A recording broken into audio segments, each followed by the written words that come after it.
దగ్గరకు వచ్చారు. నా దగ్గరకు వచ్చి నా దగ్గర కూర్చుని ఆ ఇటుకు రాయి పెట్టి నా గుండెల మీద కొట్టడం ప్రారంభించారు.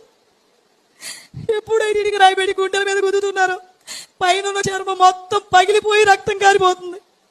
10 దెబ్బల వరకు భయంకరమైన బాధ, తట్టుకోలేనంత బాధ.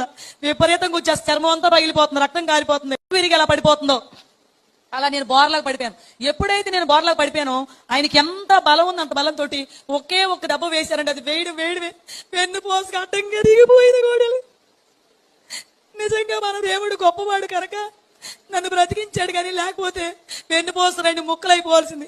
ఆ బాధను భరించలేక మళ్ళీ అరుస్తూనే వెల్లికిలా తిరిగిపోయాను. ఎప్పుడైతే వెల్లికిలా తిరిగానో ఛాతి దగ్గర నుంచి మోకాళ్ళ వరకు ఎక్కడ అవకాశం ఉంటే అక్కడ అదే గొడ్డలు పెట్టి నరిగేస్తున్నారు.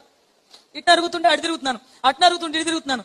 అనుకోకుండా ఒక గొడ్డల దెబ్బ వచ్చి కరెక్ట్ గా నా ఎడమ వైపున ఉన్న మోకాల్లో దిగిపోయిందండి గొడ్డలు.